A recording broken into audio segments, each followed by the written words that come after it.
Imagine this. A small village, winter, crops have failed, a child suddenly falls sick and dies.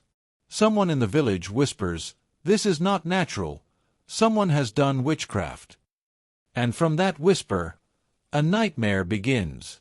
Today we're talking about the European witch hunts, one of the darkest chapters in Western history. Between roughly 1450 and 1750, around 40,000 to 60,000 people were executed after being accused of witchcraft. And the majority of them were women. But this didn't start overnight. In the early medieval period, the Church did not fully treat witchcraft as an organized satanic conspiracy. Harmful magic was considered sinful, yes, but often viewed as superstition or illusion. Some early church texts even argued that believing too strongly in night-flying witches was itself a false belief. So what changed? From the late 1300s onward, certain theologians began developing a new idea. Witchcraft was not just superstition, it was a pact with the devil. That shift was powerful. Now the accused were not simply wrong or misguided, they were enemies of God. The accusation transformed from, "This person harmed my cow," to, "This person is part of a satanic conspiracy against Christian society." Fear escalated. In 1484, Pope Innocent VIII issued a papal decree confirming the authority of inquisitors to investigate witchcraft. It didn't start the witch hunts, but it strengthened the legitimacy of those who wanted to prosecute.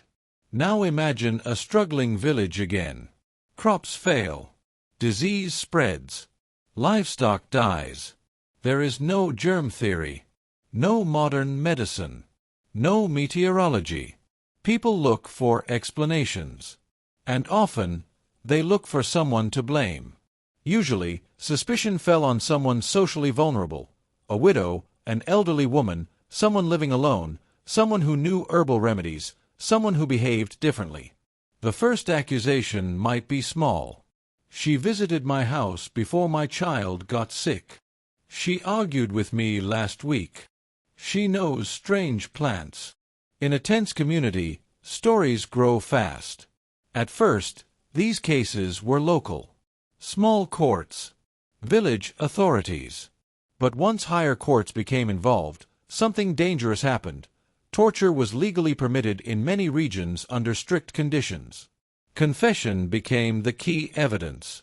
Under intense pain, many confessed to impossible things, flying at night, meeting the devil, attending secret gatherings. And then came the next question. Who else was there? This is where the chain reaction began. One name led to another. Another led to three more. Entire communities became trapped in cycles of accusation. People believed they were purifying their society. In reality, fear was consuming it. Many assumed the church alone ran these trials. The reality is more complicated.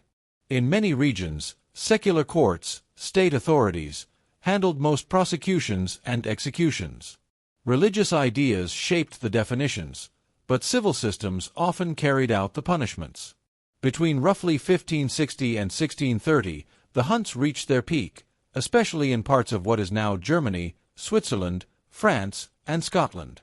Why were women targeted more often? Society was deeply patriarchal. Women had limited social protection. Widows without male guardians were especially vulnerable.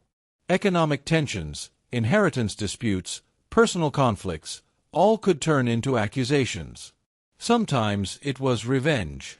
Sometimes jealousy. Sometimes fear. And once accused, clearing your name was extremely difficult. But the hunts did not last forever. By the late 1600s, change began. Scientific thinking slowly developed. The scientific revolution encouraged investigation, observation, and evidence. Legal reforms began demanding stronger proof. Skepticism toward torture increased. Intellectuals started questioning whether witchcraft accusations were reliable at all. Gradually, prosecutions declined.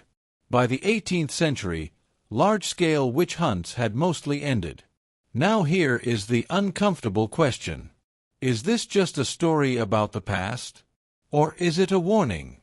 Because the real engine behind the witch hunts was not magic.